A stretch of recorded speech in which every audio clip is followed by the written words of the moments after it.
Mark ക്രമമായി ഭക്ഷണം കൊടുക്കുവാനുള്ള ക്രമീകരണം ചെയ്യുവാനുള്ള കഴിവുള്ള ആളുകളെയാണ് അവർ വേർതിരിച്ചത്. പ്രിയമുള്ളവരെ, പരിശുദ്ധാത്മാവിന്റെ നിറവെന്ന് പറഞ്ഞാൽ അതൊരു സാങ്കല്പികമായ അനുഭവമല്ല.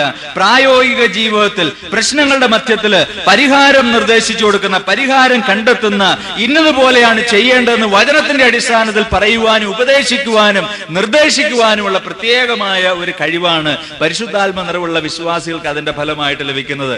ഒത്തിരി ആളുകൾ വിചാരിച്ചിരിക്കുന്നത് പരിശുദ്ധാത്മാവിന്റെ നിറവുണ്ടെങ്കിൽ നല്ല പ്രസംഗം പറയാം, അത് കേട്ട് ആളുകൾ കൈയടിക്കും, അപ്പൊ നമുക്ക് വലിയ അംഗീകാരവും ബഹുമാനവും ലഭിക്കും. അത് പരിശുദ്ധാത്മാവിന്റെ നിറവാണെന്ന് വിചാരിക്കുന്ന ഒത്തിരി ആളുകളുണ്ട്. പരിശുദ്ധാത്മാവിന്റെ നിറവുണ്ടെങ്കിൽ നമുക്ക് പ്രസംഗിക്കാനൊക്കെ പറ്റും, ഇല്ലെങ്കിലും നമുക്ക് പ്രസംഗിക്കാൻ പറ്റും. പക്ഷെ പരിശുദ്ധാത്മാവിന്റെ നിറവില്ലെങ്കിൽ വചനത്തിലെ ഉപദേശത്തിനനുസരിച്ച് പ്രായോഗിക കാര്യങ്ങളെ ചിട്ടപ്പെടുത്തുവാൻ ആർക്കും സാധിക്കുകയില്ല എന്നുള്ളതാണ്. അതുകൊണ്ട് ഞാൻ നിങ്ങളോട് പറയട്ടെ, ലോകത്തിൽ കാണുന്ന കൃപാവരങ്ങളുടെ പ്രദർശനമല്ല പരിശുദ്ധാത്മ നിറവിന്റെ ഏറ്റവും വലിയ ലക്ഷണം എന്ന് പറയുന്നത്. അതിന്റെ ഏറ്റവും വലിയ ലക്ഷണം എന്ന് പറയുന്നത് തന്റെ പ്രായോഗിക ജീവിതത്തെ ദൈവത്തിന്റെ വചനപ്രകാരം ചിട്ടപ്പെടുത്തുവാൻ, തനിക്ക് ലഭിക്കുന്ന നന്മകളും അനുഗ്രഹങ്ങളും ഉപയോഗിച്ച് വേണ്ടും പോലെ ജീവിക്കുവാനുള്ള പ്രത്യേകമായ ഒരു സാധ്യതയാണ് വാസ്തവത്തില് പരിശുദ്ധാത്മാവിന്റെ നിറവ് എന്ന് പറയുന്നത്. ചില കാര്യങ്ങൾ വേണ്ടെന്ന് വെക്കുവാനും ചില കാര്യങ്ങളെ തിരഞ്ഞെടുക്കുവാനുള്ള പ്രത്യേകമായ കഴിവ് അങ്ങനെയുള്ള മനുഷ്യർക്ക് ദൈവം കൊടുക്കും. പ്രിയമുള്ളവരെ, അതാണ് പരിശുദ്ധാത്മാവിന്റെ നിറവ്. ഇവിടെ യെരുശലേം സഭയില് 7 ആളുകളെ ശുശ്രൂഷയ്ക്കായിട്ട് വിളിച്ചപ്പോൾ അവരെ കുറിച്ച് പറയുന്നത് നല്ല കഴിവുള്ള ആളുകളെ തിരഞ്ഞെടുക്കാനല്ല പറഞ്ഞു, മറിച്ച് എന്താ പറഞ്ഞത്? ആത്മാവും ജ്ഞാനവും നിറഞ്ഞു എന്ന് പറഞ്ഞാൽ ആത്മാവിന്റെ നിറവുള്ളിടത്ത് എന്തും കൂടെ ഉണ്ടെന്നാ പറയുന്നത്. പരിജ്ഞാനത്തിന്റെ നിറവും കൂടെ ഉണ്ട്. ഇവിടുത്തെ പരിജ്ഞാനം നമുക്കറിയാമല്ലോ, പ്രായോഗികമായി കാര്യങ്ങളെ നടത്തുവാനുള്ള പ്രത്യേകമായ കഴിവാണ്. ഒരിക്കല് ഒരു ദൈവദാസൻ അതിനെക്കുറിച്ച് പറയുന്നത്, ഞാൻ എന്റെ ജീവിതത്തിൽ പരിശുദ്ധാത്മാവിന്റെ നിറവ് അനുഭവിച്ചതിന് ശേഷം ഞങ്ങള് കൂടി വരുന്ന എല്ലാ പ്രായോഗികമായ ചർച്ചാ യോഗങ്ങളിലും പ്രത്യേകമായ ഒരു അനുഗ്രഹം, ഒരു സ്വാധീനമുണ്ട്. ഏത് വിഷയം സംബന്ധിച്ച് ചർച്ച ചെയ്യുവാനും ഞങ്ങൾ കൂടി വന്നാൽ അതിനൊരു പരിഹാരം കണ്ടെത്തുവാനായിട്ട് സാധിക്കുന്നുണ്ട്. ഞങ്ങളുടെ ചർച്ചകൾ എന്ന് പറയുന്ന ഒന്നിനൊന്നോട് യോജിച്ചു വരുമാറ് ദൈവത്തിന്റെ ആത്മാവിന്റെ പ്രത്യേകമായ സ്വാധീനം അങ്ങനെയുള്ള ചർച്ചാ യോഗങ്ങൾ ഞങ്ങൾക്ക് കാണുവാനായിട്ട് സാധിക്കുന്നുണ്ട്. ഞങ്ങൾ ഒരു പരിപാടി നടത്തിയാൽ അവിടെ ഒരു അനുഗ്രഹമുണ്ട്, ഞങ്ങൾ ഒരു പാട്ട് പാടിയാൽ അവിടെ ഒരു അനുഗ്രഹമുണ്ട്, ഞങ്ങളൊരു ശുശ്രൂഷ ചെയ്താൽ അവിടെ ഒരു പ്രത്യേക അനുഗ്രഹമുണ്ട്.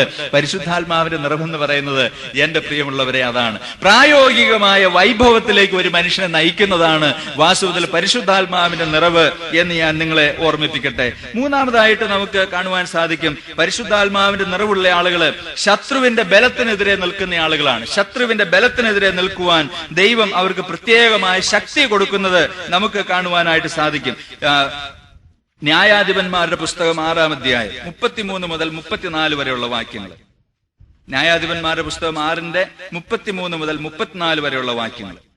അനന്തരം മിദ്യാനരും അമാലോക്യരും കിഴക്കൻ ദേശക്കാർ എല്ലാവരും ഒരുമിച്ച് കൂടി ഇക്കരെ കടന്നു ഇസ്രായേൽ താഴ്വരയിൽ പാളയമിറങ്ങി. അപ്പോൾ യഹോവയുടെ ആത്മാവ് ഗിദെയോന്റെ മേൽ വന്നു. അവൻ കാഹളം ഊതി അബീശ്രയരെ തന്റെ അടുക്കൽ വിളിച്ചുകൂട്ടി. അവൻ മനശ്ശെയിൽ എല്ലായിടവും ദൂതന്മാരെ അയച്ചു, അവരെയും തന്റെ അടുക്കൽ വിളിച്ചുകൂട്ടി. എന്താ ഇവിടെ സംഭവിച്ചത്? ഇസ്രായേൽ മക്കളെ ആക്രമിക്കാനായിട്ട് അമാലേക്കർ ഉൾപ്പെടെ വലിയൊരു സൈന്യം അങ്ങനെ അണിനിരക്കുകയാണ്. ഇസ്രായേൽ മക്കളൊക്കെ എന്ത് ചെയ്തു? എതിലെയാ രക്ഷപ്പെടാൻ വഴിയുള്ളതെന്ന് അവർ നോക്കുന്നത്, എവിടെയാണ് ഒളിക്കാനായിട്ട് ഒരു പിളർപ്പുള്ളതെന്ന് നോക്കി ആളുകൾ അന്വേഷിച്ചെടുക്കുക. കാരണം എന്താണ്? കഴിഞ്ഞ കുറെ വർഷങ്ങളായിട്ട് ഇസ്രായേൽ മക്കൾ അങ്ങനെ അടിമത്തത്തിലാണ് കിടക്കുന്നത്. അമാലേക്കരുടെയും മിദ്യാന്യരുടെയും എല്ലാം അടിമത്തത്തിൽ കിടക്കുന്ന ആളുകളാണ്. അവര് വല്ലാത്ത ഭയം കാരണം അവർ അടിമത്തത്തിന്റെ കീഴിൽ കിടക്കുകയാണ്. എന്നാൽ ഗിദെയോനെ കുറിച്ച് എന്താ പറയുന്നത്? ഇവരങ്ങനെ സൈന്യം അണിനിരുന്നപ്പോൾ യഹോവയുടെ ആത്മാവ് അങ്ങനെ ഗിദെയോന്റെ മേൽ വന്നു. അവൻ എന്ത് ചെയ്യുന്ന പറയുന്നത്? അവൻ കാഹളമൂതി എന്നാണ് പറയുന്നത്. കാഹളമൂതിയിട്ട് അങ്ങനെ ഇസ്രായേൽ ജനത്തെ മുഴുവൻ ഒരുമിച്ച് കൂട്ടി ശത്രുവിനെതിരെ നമുക്ക് നിൽക്കണമെന്നുള്ള ഒരു വലിയ ആഹ്വാനം അവിടെ നൽകുന്നത് നമുക്ക് കാണുവാനായിട്ട് സാധിക്കും. പ്രിയമുള്ളവരെ, പരിശുദ്ധാത്മാവിന്റെ നിറവെന്ന് പറയുന്നത് ഒരു മനുഷ്യനെ ഭീരുവാക്കി തീർക്കുന്ന ഒരു കാര്യം അല്ല. അല്ലെങ്കിൽ സുവിശേഷത്തിനെതിരെ, ദൈവത്തിന്റെ കാര്യപരിപാടിക്കെതിരെ ഇതാ സമരസന്നാഹങ്ങളുമായിട്ട് ആളുകൾ വരുന്നു എന്ന് പറയുമ്പോൾ നമുക്ക് ഒളിക്കുവാനായിട്ട് വഴി എവിടെ എന്ന് അന്വേഷിക്കുന്ന ആളുകൾ അല്ല. എങ്ങനെയുള്ള ആളുകൾ? ദൈവാത്മാവിന്റെ നിറവുള്ള ആളുകൾ, ദൈവത്തിന്റെ പരിശുദ്ധാത്മാ പരിശുദ്ധാത്മാവിന്റെ നിറവുള്ള ആളുകള് പ്രതികൂലങ്ങളുടെ മധ്യത്തിൽ പിറകോട്ട് പോകുന്ന ആളുകൾ അല്ല, അവര് ബലപ്പെട്ട് നിൽക്കുന്ന ആളുകളാണ് എന്ന് ദൈവവചനത്തിന്റെ അടിസ്ഥാനത്തിൽ നമുക്ക് മനസ്സിലാക്കുവാനായിട്ട് സാധിക്കും. പ്രിയമുള്ളവരെ, ദാവീദിന്റെ നേരെ സിംഹം വരുമ്പോൾ ദൈവത്തിന്റെ പരിശുദ്ധാത്മാവിന്റെ നിറവുള്ള ശിംശോൻ എന്ത് ചെയ്യുന്ന പറയുന്നത്, അതിനെ കീറിക്കളയുന്നതായിട്ട് നമ്മൾ വായിക്കുന്നത് കാണുവാനായിട്ട് സാധിക്കും. അതുപോലെ പഴയ നിയമത്തിലും പുതിയ നിയമത്തിലും എല്ലാം വളരെ വ്യക്തമായി നമുക്ക് മനസ്സിലാക്കാൻ സാധിക്കുന്ന ഒരു കാര്യമുണ്ട്. ദൈവത്തിന്റെ പരിപാടിക്കെതിരെ ശത്രുക്കൾ അണിനിരക്കുമ്പോൾ പരിശുദ്ധാത്മാവിന്റെ നിറവുള്ള ആളുകൾ, യഹോവയുടെ ആത്മാവിനാൽ സ്വാധീനിക്കപ്പെട്ട ആളുകൾ, അവർ പുറകോട്ട് പോകുകയല്ല ചെയ്യുന്നത്, മറിച്ച് അവരെന്ത് ചെയ്യുമെന്നറിയാവോ, അവർ മുന്നോട്ട് ഒരു ചുവട് വെക്കുന്നത് നമുക്ക് അവിടെ കാണുവാനായിട്ട് സാധിക്കും. പുതിയ നിയമത്തിൽ അപ്പസ്തോല പ്രവൃത്തികൾ വരുമ്പോൾ നമുക്ക് ഇതാ കാണാൻ സാധിക്കുന്നത്, അപ്പസ്തോലന്മാരെ മേലാൽ സുവിശേഷം പ്രസംഗിച്ചേക്കരുതെന്ന് പറഞ്ഞ് താക്കീത് കൊടുത്ത് പറയുമ്പോൾ അവരെന്താ പറയുന്നത്, ഞങ്ങൾക്കയ്യോ പ്രസംഗിക്കാതിരിക്കാനായിട്ട് സാധിക്കുകയില്ല. അപ്പസ്തോല പ്രവൃത്തികൾ 4-ാം അധ്യായത്തിൽ നമുക്ക് വായിക്കാൻ സാധിക്കും. എന്ത് കാണും, അപ്പസ്തോലന്മാർ മഹാശക്തിയോടെ ദൈവത്തിന്റെ ആ യേശുക്രിസ്തുവിന്റെ പുനരുദ്ധാനത്തിന് സാക്ഷ്യം പറഞ്ഞു പോന്നു എന്ന് നമുക്ക് വായിക്കുവാനായിട്ട് സാധിക്കും. പ്രിയമുള്ളവരെ, പരിശുദ്ധാത്മാവിന്റെ നിറവെന്ന് പറയുന്നത് ഒരു മനുഷ്യനെ ബലപ്പെടുത്തുന്നതാണ്. ശത്രുവിന്റെ വാളിനെതിരെ നിൽക്കുവാനുള്ള കരുത്ത് ആ മനുഷ്യന് നൽകുന്നതാണ്. ഒരു മനുഷ്യനെ അങ്ങനെ സുവിശേഷത്തിനെതിരെ ആളുകൾ നിൽക്കുമ്പോൾ അങ്ങനെ പിറകോട്ട് മാറുന്ന അല്ലെങ്കിൽ പിറകോട്ട് നയിക്കുന്ന ചൈതന്യമല്ല പരിശുദ്ധാത്മാവിന്റെ നിറവെന്ന് പറയുന്നത്. പരിശുദ്ധാത്മാവിന്റെ നിറവ് ഒരു മനുഷ്യന്റെ ജീവിതത്തിൽ വന്നാൽ ആ മനുഷ്യൻ മുന്നോട്ട് പോകുന്ന ഒരു വലിയ അനുഭവം തനിക്ക് കാണുവാനായിട്ട് സാധിക്കും. എന്റെ പ്രിയമുള്ളവരെ, അതാണ് പരിശുദ്ധാത്മാവിന്റെ നിറവെന്ന് പറയുന്നത്. ഞാൻ ചോദിക്കട്ടെ, സുവിശേഷ വേലയിൽ നമ്മുടെ പ്രതികരണങ്ങളും പ്രകടനങ്ങളും ഒക്കെ എങ്ങനെയാണ്? അത് അന്വേഷിച്ചാൽ മതി. ഇന്ന് നമ്മുടെ ക്രിസ്തീയ ജീവിതത്തിൽ എതിർപ്പുകൾ വരുമ്പോൾ, ആളുകൾ പരിഹസിക്കുമ്പോൾ, ഒരു ഓപ്പൺ എയർ മീറ്റിംഗ് നടത്തേണ്ടതിന്റെ ആവശ്യകത വരുമ്പോൾ, അല്ലെങ്കിൽ നമ്മളോട് ആളുകൾ സുവിശേഷം പറയരുതെന്ന് പറയുമ്പോൾ, അല്ലെങ്കിൽ സുവിശേഷത്തിനെതിരെ തീവ്രവാദികൾ അങ്ങനെ അണിനിരക്കുന്നുവെന്ന് കേൾക്കുമ്പോൾ നമ്മുടെ ഹൃദയം ഉരുകിപ്പോയിട്ട് ഇനി സുവിശേഷം പറയണ്ട, പയ്യെ പുറകോട്ട് മാറിക്കളയാം എന്നുള്ളതാണ് നമ്മുടെ തീരുമാനമെങ്കിൽ നമ്മൾ പരിശുദ്ധാത്മാവിന്റെ നിറവിലാണ് ജീവിക്കുന്നതെന്ന് പറയാനായിട്ട് സാധിക്കുകയില്ല കേട്ടോ. പരിശുദ്ധാത്മാവിന്റെ നിറവിലാണ് ജീവിക്കുന്നതെന്ന് പറഞ്ഞാൽ ഭയം ഉണ്ടാകില്ല എന്നല്ല അതിന്റെ അർത്ഥം. തീർച്ചയായിട്ടും പേടി ഉണ്ടാകും, പക്ഷേ അതിനെ അതിജീവിക്കുവാനുള്ള ഒരു കരുത്ത് ദൈവം നമ്മുടെ ജീവിതത്തിലേക്ക് പകർന്നു തരും. അതാണ് വാസ്തവത്തിൽ പരിശുദ്ധാത്മാവിന്റെ നിറവും അതുപോലെ പരിശുദ്ധാത്മാവിന്റെ ബലവും ശക്തിയും എന്ന് പറയുന്നത്.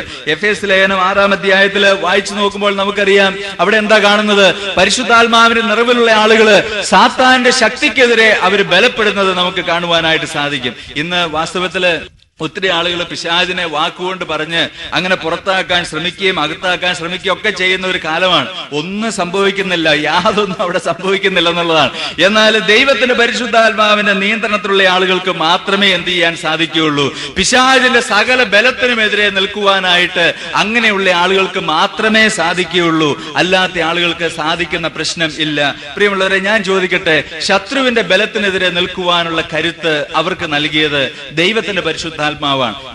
ഇന്നല്ലെങ്കിൽ നാളെ വൈകുന്നേരം സഹോദരന്മാര് പോളികാർപ്പിന്റെ ഒരു വലിയ നാടകം നമ്മുടെ മുൻപിൽ അവതരിപ്പിക്കും. എന്നാൽ പോളികാർപ്പിനെ കുറിച്ച് വായിക്കുന്നത് എന്താണ്, അദ്ദേഹത്തെ ആളുകൾ പറഞ്ഞു, ഞങ്ങൾ ചിതയിൽ നിന്നെ കൊല്ലാനായിട്ട് പോവുകയാണ്, അങ്ങനെ കെട്ടിവെക്കാൻ പോവാന്ന് പറഞ്ഞു. എന്താണ്, അല്ലെങ്കിൽ ചൂട് തട്ടുമ്പോൾ എഴുന്നേറ്റ് പോകാനുള്ള സാധ്യതയുണ്ടല്ലോ. പോളികാർപ്പ് പറഞ്ഞു, എന്നെ കെട്ടിയൊന്നും വെക്കണ്ട, ഞാൻ അവിടെ തന്നെ കിടന്നോളാന്ന് പറഞ്ഞു. ഒരു പ്രശ്നവും ഇല്ലെന്ന് പറഞ്ഞു. എന്ന് പറഞ്ഞാൽ അദ്ദേഹത്തിന് ശത്രുവിന്റെ ബലം കണ്ടാൽ തകർന്നു പോകുന്ന ഒരാളല്ല, അദ്ദേഹം ബലപ്പെടുന്ന ഒരാളാണ്. ഒരിക്കല് ഒരു ദേവദാസൻ പറഞ്ഞത്, നമുക്ക് വലിയ മാനസികമായ ബലവും ബൗദ്ധികമായ കഴിവും ശക്തിയൊക്കെ ഉണ്ടെങ്കിൽ പല കാര്യങ്ങളും നമുക്ക് ചെയ്യുവാനായിട്ട് സാധിക്കും. എന്നാൽ ശത്രുവിന്റെ ബലത്തിനെതിരെ നമുക്ക് നിൽക്കുവാനായിട്ട് സാധിക്കണമെങ്കിൽ, ലോകത്തിന്റെ ആകർഷണങ്ങൾക്കെതിരെ ധൈര്യപ്പെടുവാനായിട്ട് നമുക്ക് സാധിക്കണമെങ്കിൽ നമ്മുടെ ഉള്ളില് ദൈവത്തിന്റെ ആത്മാവിന്റെ നിറവ് അനുഭവിക്കുക തന്നെ വേണം. ഇല്ലെങ്കിൽ നമുക്കെതിരെ ആരെങ്കിലും എന്തെങ്കിലും പറഞ്ഞാൽ നമ്മുടെ മുഖം വാടിപ്പോവും, നമ്മൾ പുറകോട്ട് പോകുന്നതിനെ കുറിച്ച് ചിന്തിക്കും, അയ്യോ ഇത്രയും വേണ്ടായിരുന്നു നമ്മൾ ചിന്തിക്കാനായിട്ട് തുടങ്ങും. അല്ലെങ്കിൽ നമുക്ക് അതിനായിട്ട് ബലപ്പെടുവാനായിട്ട് സാധിക്കാത്ത ഒരു സ്ഥിതി നമ്മുടെ ജീവിതത്തിൽ വരും. എന്നാൽ പരിശുദ്ധാത്മാവിന്റെ നിറവെന്ന് പറയുന്നത് അതല്ല. ദൈവത്തിന്റെ ആത്മാവിന്റെ നിറവെന്ന് പറയുന്ന ഒരു മനുഷ്യനെ ജീവനുള്ളതാക്കി തീർക്കുന്ന, രൂപാന്തരത്തിലേക്ക് കൊണ്ടുവരുന്ന, ബലത്തിലേക്കും ജീവന്റെ അനുഭവത്തിലേക്കും കൊണ്ടുവരുന്ന ഒരു വലിയ അനുഭവമാണെന്ന് ഞാൻ പറയട്ടെ. കർത്താവ് ഒരിക്കൽ പറഞ്ഞു, എന്നിൽ വിശ്വസിക്കുന്നവന്റെ ഉള്ളിൽ നിന്ന് തിരുവെഴുത്ത് പറയുന്നത് പോലെ ജീവജലത്തിന്റെ നദികൾ ഒഴുകും എന്ന് പറഞ്ഞു. എന്ന് പറഞ്ഞാൽ അയാൾ വറുതിയിൽ ജീവിക്കുന്ന ഒരു മനുഷ്യൻ മനുഷ്യനല്ല, ദാരിദ്ര്യത്തിലേക്ക് പോയ ഒരു മനുഷ്യനല്ല, ദൈവത്തിന്റെ ആത്മാവിന്റെ ജീവൻ നൽകുന്ന സമൃദ്ധിയിൽ ജീവിക്കുന്ന ഒരു മനുഷ്യനായിട്ട് പുതിയ നിയമത്തിൽ നമുക്ക് അങ്ങനെയുള്ള ആളുകളെ കാണുവാനായിട്ട് സാധിക്കും. പ്രിയമുള്ളവരെ, നമ്മുടെ ജീവിതത്തെ ദൈവത്തിന്റെ പരിശുദ്ധാത്മാവിന്റെ നിറവിനും നിയന്ത്രണത്തിനുമായിട്ട് നമുക്ക് വിധേയപ്പെടുത്തി കൊടുക്കുവാൻ ഈ നാളുകളിൽ ദൈവം നമുക്ക് ധാരാളം കൃപ തരട്ടെ എന്ന് ഞാൻ നിങ്ങളോട് നമുക്ക് പ്രാർത്ഥിക്കാം. ജോർജ് വിറ്റ്ഫീൽഡ് എന്ന് പറയുന്ന ദൈവദാസനെ കുറിച്ച് ഒരിക്കൽ അമേരിക്കയിലെ പ്രമുഖനായ ഒരു തത്വചിന്തകൻ ഇങ്ങനെ പറഞ്ഞു, ഞാൻ പോകുന്നത് രക്ഷിക്കപ്പെടാൻ വേണ്ടിയിട്ടൊന്നുമല്ല, മറിച്ച് ഒരു മനുഷ്യൻ അങ്ങനെ കത്തി എരിയുന്നത് കാണാൻ വേണ്ടിയിട്ടാണ് ഞാൻ പോകുന്നതെന്ന് പറഞ്ഞു. എന്ന് പറഞ്ഞാൽ ജോർജ് വിറ്റ്ഫീൽഡ് എന്ന് പറയുന്ന മനുഷ്യൻ അങ്ങനെ ദൂരെ നിന്ന് കർത്താവിന്റെ വചനം അങ്ങനെ പ്രസംഗിക്കുമ്പോൾ ജോർജ് വിറ്റ്ഫീൽഡിനെ കുറിച്ച് പറയുന്നത് അദ്ദേഹം അങ്ങനെ കത്തി അമരുന്നത് കാണാൻ സാധിക്കുമായിരുന്നു. എന്ന് പറഞ്ഞാൽ ദൈവത്തിന്റെ ആത്മാവിന്റെ ആ തീ